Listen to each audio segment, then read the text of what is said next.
तो हम लोग जो है इसके पहले के फार्मूले याद कर चुके थे, यहाँ से रह गया था लाइट का। तो डिफेक्ट इन आई यहाँ से हम लोग स्टार्ट करते हैं। मायोपिया शार्ट साइटनेस कहते हैं। इसमें जो फार्मूला हम लोग यूज़ करेंगे, इसमें होता क्या है कि जो हमारा ये इमेज है वो रेटिना से पहले बन जाती, रेटिना से पहले बन जाती। इसको रेटिना बनाने के लिए यहाँ यूज करते हैं कॉन्केव लेंस यूज करते हैं। दो बातें यहाँ मतलब की हुई, एक तो पहले बन जाता है, दूसरा चीज़ हो गया लेंस कौन सी यूज करेंगे, कॉन्केव लेंस यूज करेंगे। और तीसरा पॉइंट ये याद करना है, टेक्निकल वर्ड है फार पॉइंट, मतलब ऐसे ही दे देंगे तो फार पॉइंट तो 1/f is equal to -1 far point.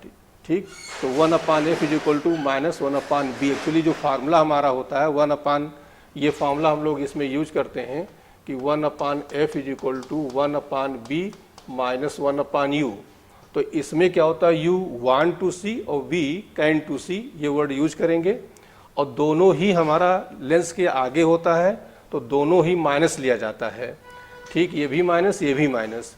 अब यहाँ पर यू वांट टू सी, तो वांट टू सी वो कहाँ तक देखना चाहेगा, इन्फिनिटी तक। दूर की चीज़ें नहीं दिखती इसमें, तो वो इन्फिनिटी तक देखना चाहेगा। तो इसकी जगह जब हम लिखेंगे 1/f is equal to 1/b -1/∞, यहाँ माइनस लगा देंगे तो यही हमारा फार्मूला हो जाएगा -1/v हो जाता है ये। ठीक, तो इसमें जो दूर की चीज़ें हैं वो हमें नहीं दिखती हैं, तो उसके लिए हम क्या करते हैं, कहाँ तक दिखाएंगे, इन्फिनिटी, जब तक कि वो कुछ कहे ना।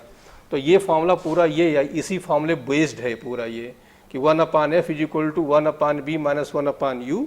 इसमें जो है u v दोनों निगेटिव होंगे, u want to see and v can to see. इसी और तीसरा ये टेक्निकल वर्ड जरूर ध्यान दे रहिएगा क्योंकि ये फार पॉइंट दे देते हैं।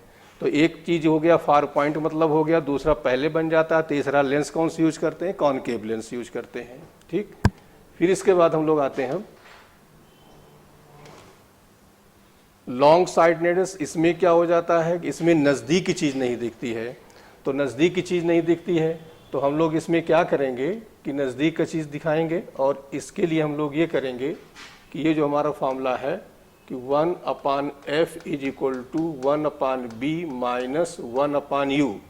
तो अब नज़दीक जब तक ना कहे हम लोग 25 सेंटीमीटर लेकर चलते हैं।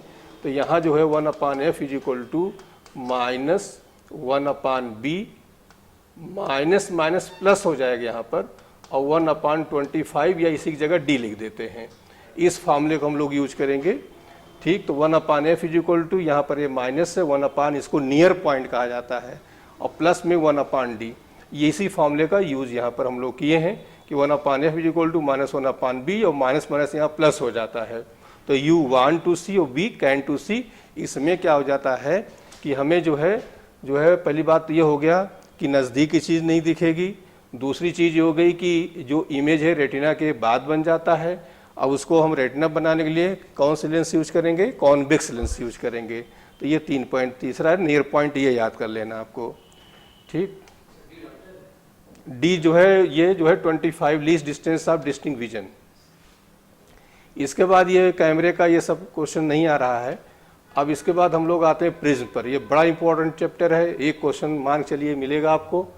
और इसमें जो है एक जो इसका हीरो फार्मूला जिसे कह सकते हैं, ये n इज इक्वल टू होता है sine delta m plus a/2 upon sine a/2। तो इसको रट डालिएगा, n is equal to sine bracket के अंदर delta m plus a/2 upon sine a/2। Symbols क्या है, n रेफ्रेक्टिव इंडेक्स है, डेल्टा m जो है ये मिनिमम डिविएशन है, a प्रिज्म एंगल के है। अब इसमें जब इक्विलेटरल प्रिज्म कहा जाता है तो a की वैल्यू हम क्या लिया करेंगे, 60 डिग्री लिया करेंगे।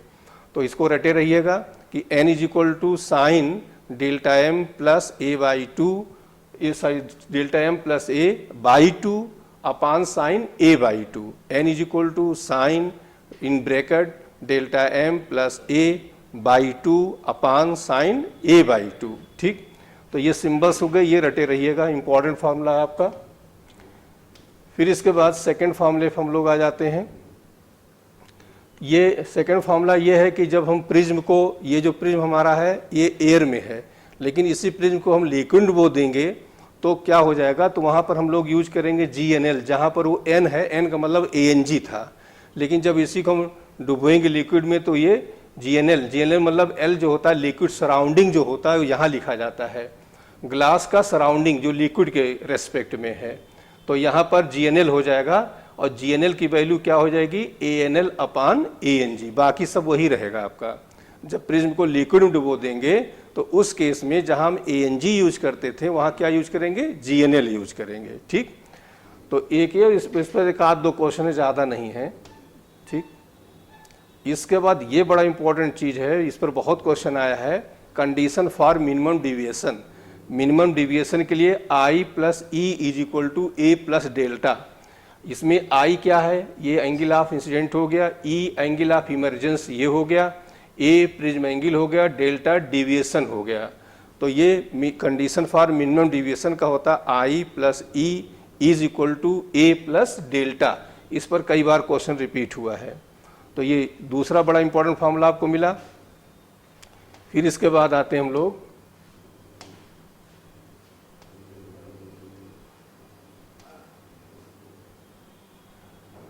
फिर ये आ गए कि थीटा इज इक्वल टू, यहाँ पर थीटा एंगुलर डिस्पर्सन है कि लाइट जब जाती है तो वो दो फिनोमेना होता है, डिविएशन एंड डिस्पर्सन।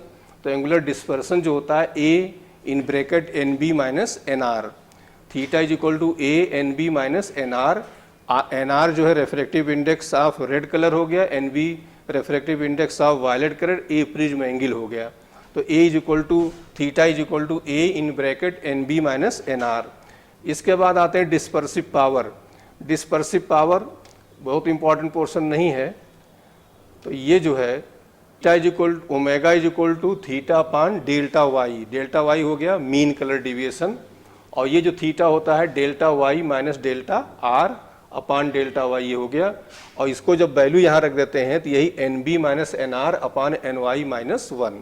तो ये डिस्पर्सिव पावर यूनिट लेस होता है, जो कि मटेरियल उसके नेचर पर डिपेंड करता है और किसी चीज डिपेंड नहीं करेगा। तो ओमेगा इज इक्वल टू हो गया theta upon delta Y deviation for mean colour, और थीटा जो यहाँ करेंगे delta Y minus delta R upon delta Y, और इसकी जो वैल्यू हम यहाँ रखेंगे तो ये हो गया NB माइनस NR अपान NY माइनस 1। ठीक, तो बहुत इंपॉर्टेंट में इसको हम नहीं रखते हैं, इसमें दो तीन जो हमने उधर बताया वो इम्पॉर्टेंट है।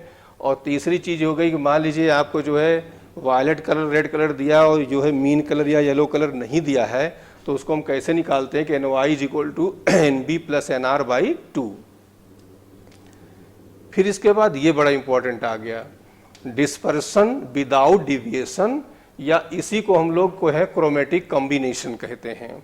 ठीक, दो घटनाएं होती हैं, डिस्पर्सन विदाउट डिविएशन और डिविएशन विदाउट डिस्पर्सन, दो चीजें होती हैं। तो इस पर भी बहुत क्वेश्चन आया हुआ है कि दो प्रिज्म हमारे रखे हैं और इन प्रिज्मों में क्या हो जाए डिस्पर्सन हो लेकिन डिविएशन ना हो, और दूसरा हुआ डिविएशन हो डिस्पर्सन ना हो। तो या ये वर्ड यूज करेंगे और या तो ये वर्ड यूज करेंगे। ठीक, इसको क्रोमेटिक कहेंगे, दूसरे को अक्रोमेटिक कहेंगे। तो हम इन पर बिल्कुल नहीं जाएंगे, हमने आपको बताया था कि हम डायरेक्ट फार्मूला याद कर लेंगे और फार्मूले से ही अपने आप पता चल जाएगा क्या है। फार्मूला क्या हो जाएगा, देखिए इसमें क्या आया, A upon A dash is equal to N dash minus 1 upon N, उल्टा होगा, देखिए A अपान A डैश यहाँ आया तो यहाँ पर डैश इधर आ जाएगा, N dash minus 1 upon N minus 1, यहाँ मॉड लिया है, यहाँ माइनस होता है। तो यदि ऑप्शन में माइनस दिया गया तो लिखेंगे, कैलकुलेशन में हम यूज नहीं करते हैं। ठीक, और डिविएशन विदाउट डिस्पर्सन में देखिए क्या फॉर्मूला आया, A upon A dash is equal to N dash B minus N dash R upon NB minus NR। तो हम क्या करेंगे, केवल फार्मूला याद कर लेंगे। फार्मूले में चाहे वो डिस्पर्सन विदाउट डिविएशन या क्रोमेटिक अक्रोमेटिक कुछ भी दिया गया है, उस पर हमें नहीं जाना है, क्योंकि वो याद करोगे तो नहीं कर पाओगे। अब जैसे यहाँ क्वेश्चन में ये दिया गया कि वायलेट कलर का एक प्रिज्म का दिया है, रेड का एक दिया है, दूसरे प्रिज्म का NB दिया है, NR दिया है, तो ये फॉर्मूला आपका लगेगा। ठीक, कि ये जो हाँ दे दिया गया कि वायलेट और रेड के लिए एक प्रिज्म का इतना है, दूसरे के लिए इतना है, तो आपको ये लगेगा। और सीधे सीधे आपको जब दिया जाए कि ये केवल रिफ्रैक्टिव इंडेक्स एक प्रिज्म का, दूसरे प्रिज्म जहाँ कलर्स का ना दिया जाए, तो ये लगेगा आपका। तो फॉर्मूला हमारे पास क्या हो गया, A upon A dash is equal to N dash minus 1 upon N minus 1। दूसरा फॉर्मूला हमारे पास क्या आया, A upon A dash is equal to N dash V minus N dash R upon NB minus NR। ठीक, तो ये बड़े important दोनों फॉर्मूले, ज़्यादा इंपॉर्टेंट ऊपर वाला है, वो बहुत आया है, मतलब वो 10 बार आएगा तो 1 बार, इस तरह का रेशियो है। फिर क्रोमेटिक एवरेशन, ये टॉपिक बहुत इंपॉर्टेंट में नहीं है। ये जो क्रोमेटिक एवरेशन हो गया f R minus f B, दोनों का जो डिफरेंस होता है is equal to omega f Y, तो यहीं से ओमेगा के एक फॉर्मूला और मिल जाता है, omega is equal to f R minus f B upon f Y. इसके बाद ये कंडीशन हो गया omega 1 plus f one plus omega 2 upon f two is equal to 0, या पावर के टर्म में omega 1 P1 plus omega 2 P2 is equal to, थोड़ा बहुत इसको हम कह सकते हैं कि omega 1 upon f one plus omega 2 upon f two is equal to 0। फिर इसके बाद जो है ये जो है दो जो है लेंसेज हैं, उनके सेपरेशन कितना डी रखा जाए कि एक्विनेटिज्म से वो रिमूव कंडीशन फॉर एक्विनेटिज्म कहा जाता है। तो ये होता है D is equal to omega 1 F1 plus omega 2 F2 upon omega 1 plus omega 2, और यही ओमेगा 1 ओमेगा 2 बराबर हो जाएगा तो D is equal to F1 plus F2 by 2, लेकिन ये इंपॉर्टेंट नहीं है। ठीक, अगर आप पहले आते थे तो इधर नहीं आ रहे हैं तो इस पर आप बिल्कुल टाइम ना करिएगा। और ये हो गया दो लेंसेज हैं, इनके बीच minimum separation D is equal to F2 minus F1। तो इस चैप्टर में जो आपका ज़्यादा इंपॉर्टेंट पोर्शन, एक बार पूरा फॉर्मूला फिर से रिवाइज कर लीजिए। एक तो प्रिज्म वाला हुआ, क्या हो जाएगा, n is equal to sine delta m plus a by 2 upon sine a by 2।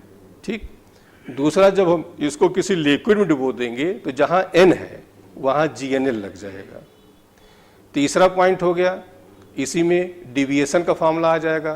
तो डिविएशन फार्मूला पहले तो तीसरा फार्मूला जो हो जाएगा मिनिमम, उसके कंडीशन क्या हो गया, तो हो जाएगा क्या हो जाएगा I plus E is equal to A plus delta, ये आपका इंपॉर्टेंट है। ठीक, फिर इसके बाद जो फार्मूला आया ये प्रिज्म वाला, इसको याद कर लीजिए दोनों का, A upon A dash is equal to n dash minus 1 upon n minus 1, और दूसरा जो आया A upon A dash is equal to n dash V minus n dash R upon N B minus N R. इतना ही portion इसमें important है, बाकी ये नहीं। और एक और आता है जो मिरर को हम पॉलिश कर देते हैं, तो हमने कहा था कि जब रे वापस आ जाती है तो उस केस में जो आपका एंगल होता है A वही R के बराबर होता है, इसको ध्यान दे रहिएगा। ठीक, बाकी और ज़्यादा इसमें टाइम न लगाइएगा। फिर आते हम लोग, तो ये सब अब ये नहीं आते, बहुत पहले आते थे, ये सब नहीं आ रहे हैं। फोटोमेट्री नहीं आ रहा है तो इसको हम जो है हम लोग नहीं इसमें टाइम लगाएंगे। अब आते वेव ऑप्टिक्स में आ जाते हैं। वेव ऑप्टिक्स में हम लोग इसी में दोनों पढ़ लेते हैं। एक तो हो जाएगा आपका साउंड का इंटरफेरेंस और दूसरा लाइट का इंटरफेरेंस। ठीक, तो एक तो एम्पलीट्यूड का फार्मूला आ जाता है, A is equal to under root A1 square plus A2 square plus 2A1 A2 cos phi, बिल्कुल पैरेललोग्राम का फार्मूला है आपका। ठीक, फिर इसके बाद इसी में यही एंगल निकालना हो, दो एम्पलीट्यूड दिए हैं, तो tan theta is equal to A2 sine phi upon A1 plus A2 cos phi. फिर इसके बाद ये A maximum upon A minimum, amplitude maximum minimum का ratio A1 plus A2 upon A1 minus A2। A maximum upon A minimum is equal to A1 plus A2 upon A1 minus intensity का। अब intensity जो हमारा A square था उसकी जगह I कर दीजिए, तो I is equal to A1 square plus A2 square plus 2A1 A2 cos phi. अब ये थोड़ा याद करने में गड़बड़ हो सकता है, तो आप ये जो तीन फॉर्मूले इनको याद किए रहिएगा। तो एक एम्पलीट्यूड का हो गया, एक इंटेंसिटी हो गया, अपने आप मैक्सिमम मिनिमम निकाल लीजिए और याद कर सकते हैं तो बेहतर चीज़ है। फिर इसके बाद तीसरा जो फॉर्मूला है वो प्योर इंटेंसिटी के टर्म है, I is equal to I1 plus I2 plus 2 under root I1 under root I2 cos phi. ये तीन फार्मूले हैं। एक फार्मूला हो गया प्योर एम्पलीट्यूड में, एक फार्मूला हो गया इंटेंसिटी एंड एम्पलीट्यूड में, एक फार्मूला हो गया प्योर इंटेंसिटी में। तो एम्पलीट्यूड का फार्मूला क्या हुआ, A is equal to under root A1 square plus A2 square plus 2A1 A2 cos phi. अब इंटेंसिटी एम्पलीट्यूड में जहाँ ए था अंडर रूट लेफ्ट साइड लाओगे तो ए स्क्वायर हो जाएगा, उसी की जगह आई कर दो, तो आई इज इक्वल टू क्या हो जाएगा, A1 square plus A2 square plus 2A1A2 cos phi. ठीक, अब आई के टर्म में ही आ जाते हैं, तो I is equal to I1 plus I2 plus 2 root I1 root I2 cos phi. अब इन तीनों का आप मैक्सिमम मिनिमम वैल्यू निकाल सकते हैं। ठीक, इन तीनों से हमें जहां जरूरत पड़ेगी निकाल लिया करेंगे। इसके बाद हम लोग इंटरफेरेंस फॉर लाइट आते हैं। बड़ा इंपॉर्टेंट टॉपिक है, क्वेश्चन आपको मिलेगा इसमें से। तो एक्स बी फॉर यहाँ ब्राइट और एक्स हो गया सेपरेशन, मतलब सेंटर से ब्राइट फ्रिंज की डिस्टेंस स्क्रीन पर N lambda D upon D. अब इस पर तमाम रीजनिंग क्वेश्चंस उस तरह भी आते हैं, थ्योरेटिकल भी आते हैं कि एक्स ब्राइट जो है वो किस पर डिपेंड कर रहा है, लेमडा डिपेंड कर रहा है, डीप डिपेंड कर रहा है, स्मॉल डीप डिपेंड कर रहा है। तो इस पर ध्यान दिए रहिएगा।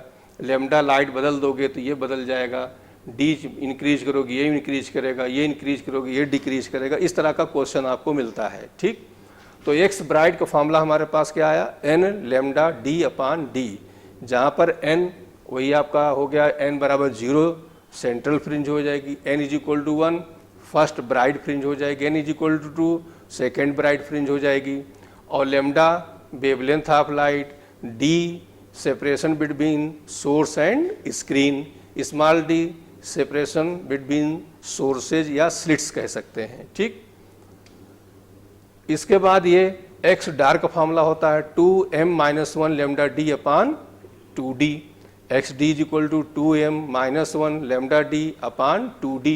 यहाँ पर m की स्टार्टिंग होती 1 2 3, 1 first dark fringe, 2 second dark fringe, third dark fringe. ठीक,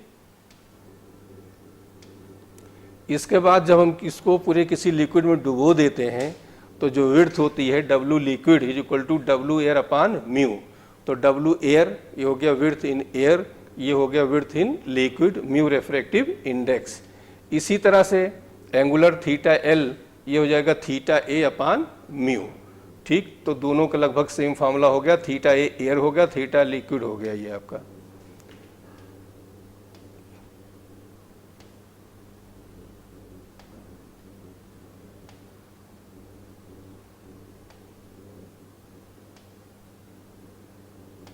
एक जो है फॉर्मूला ये होता है कि जब हम अलग अलग लाइट लेते हैं तो वो कोइंसाइड करेंगी, तो कोइंसाइड करने का condition interference experiment with the bichromatic light, हम दो लाइट ले लेते हैं तो इनका जो है फ्रिंजेस कहीं ना कहीं कोइंसाइड करेंगी।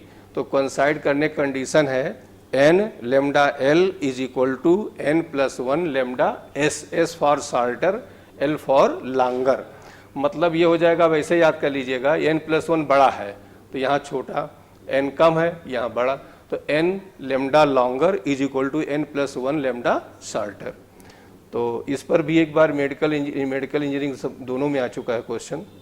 फ्रिंज शिफ्ट, अब फ्रिंज शिफ्ट का क्या मीनिंग होता है कि यहाँ पर है कोई हमने ट्रांसपेरेंट मटेरियल रख दिया जिसका रेफ्रेक्टिव इंडेक्स म्यू है, थिकनेस t है, तो जो फ्रिंज हमारी यहाँ बन रही तो शिफ्ट होकर यहाँ बनेगी। मान लो यहाँ बन रही थी, शिफ्ट होकर यहाँ बन गई, तो कितनी डिस्टेंस हुआ y, तो y का जो फार्मूला होता है शिफ्ट फ्रिंज का d upon D mu -1 into T, D upon D mu -1 into T, या यही विड्थ के टर्म में लाएंगे w upon lambda mu -1 into T. ठीक, इसी में पाथ डिफरेंस आ जाता म्यू -1 इंटू टी। अब नंबर ऑफ फ्रिंजेस कितनी शिफ्ट हुई, तो क्या करो, जो y निकाले उसको w से क्या कर दें, डिवाइड कर देंगे। मान लिया 10 सेंटीमीटर शिफ्ट हुई और एक 2 सेंटीमीटर 10/2, तो नंबर ऑफ फ्रिंजेस आपको पता चल जाएगा। ठीक, और इसके बाद इंटेंसिटी ऑफ फ्रिंजेस, जिस पर क्वेश्चन कम है, एक आध दो क्वेश्चन आए हुए हैं, ज़्यादा नहीं आए हैं। ये इंटेंसिटी का formula I is equal to 4I0 cos square 5/2, I is equal to 4I0, और जब यही मैक्सिमम हो जाता तो I is equal to 4I0 हो जाता। मैक्सिमम इंटेंसिटी का फॉर्मूला आपका देखिए, I maximum is equal to 4I0। ठीक, तो यह I is equal to I maximum cos square 5/2। तो यहाँ तक हुआ। इसके बाद इंटरफ्रेंस इन थिन फिल्म। अब थिन फिल्म में केवल एक क्वेश्चन ये पूछा जाता है थ्योरेटिकल कि जो है आयल जो है वो मतलब कि ये किस फिनोमेना पे इसका जो है कलर बेस्ड है। इसमें क्या होता है ना, दो कंडीशन होती हैं, रिफ्लेक्टेड एंड रेफ्रेक्टेड। जो यहाँ पर होगी उसी के रिवर्स में यहाँ, जो यहाँ मैक्सिमम होगी वहाँ मिनिमम होगी, जो यहाँ मिनिमम होगी वो यहाँ मैक्सिमम होगी। अब जैसे यहाँ दिया 2 म्यू टी cos r, ठीक, is equal to 2n-1 lambda by 2, ये फॉर्मूला हो गया आपका। लेकिन जब नॉर्मली सीधे गिरेगी तो यहाँ पर जो r की वैल्यू हो जाएगी 0 हो जाएगी, और उसके अंदर एयर भरा है तो म्यू की वैल्यू हम 1 ले लेते हैं, तो सीधे 2 mu T is equal to 2n-1 lambda by 2, और इसी म्यू जब एयर ले लेंगे तो 2t is equal to 2n-1 lambda by 2। तो बहुत इंपॉर्टेंट नहीं है, इस पर ज़्यादा नहीं, बल्कि ये इंपॉर्टेंट है कि इस फिनोमेना पे काम करता है। तो किस पर काम करता है? इंटरफेरेंस पे काम करता है, ये इंपॉर्टेंट है आपका, ठीक। फिर डिस्ट्रक्टिव, ऐसे 4 फार्मूले हैं, तो फार्मूले पे इस पर बहुत ज़्यादा ध्यान नहीं देना है। तो एक बार फिर से इन फार्मूलों को ध्यान दे लीजिए। पहला हम लोग जो पढ़े वो W मतलब उसका x ब्राइट का क्या फार्मूला आया, n लेमडा d अपान d, स्मॉल d, ठीक। और x डार्क का क्या आया, 2m-1 लेमडा d अपान 2d, यहाँ d स्मॉल हो जाएगा नीचे वाला, ठीक। फिर इसके बाद हम लोगों ने पढ़ा विड्थ का क्या पढ़ा, w is equal to lambda d, क्या हो जाएगा विड्थ का, नहीं w के विड्थ का जो फार्मूला है, एक तो हो गया आपका x ब्राइट, ये क्या हुआ n lambda d upon small d, एक हो गया x डार्क, ये क्या हो जाएगा 2m-1 लेमडा d अपान 2d। तीसरा आपका हो गया विड्थ का w विड्थ, तो w इज इक्वल टू क्या हो जाएगा,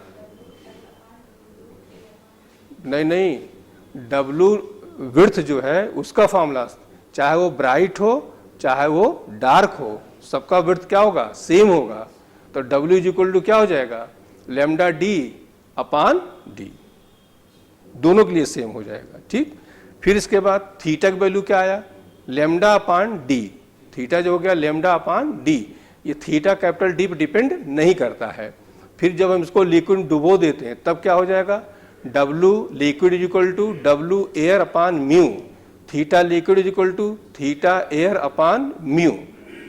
इतना ये इंपॉर्टेंट है, बाकी कोई खास नहीं है इसमें। और एक कंडीशन वाला क्या हो जाएगा, n lambda longer is equal to n+1 lambda shorter, ठीक। इतना ही पोर्शन इंपॉर्टेंट है आपका। फिर इसके बाद जो है ये हम लोग इंटरफेरेंस और डिफ्रैक्शन दोनों को कंपेयर किए हैं। इंटरफेरेंस एंड डिफ्रैक्शन, इसमें क्या होता है, दो अलग अलग सोर्सेज से यहाँ पर लाइट आती है, यहाँ बन रहा है, यहाँ क्या होता है एक ही सोर्स होता है, उसी से दो जो है वेव प्रोपोगेट करती हैं। वहाँ दो अलग अलग सोर्स होते हैं, यहाँ एक ही स्लिट से दो सोर्स होते हैं। एक डिफरेंस ये होता है। दूसरा जो होता है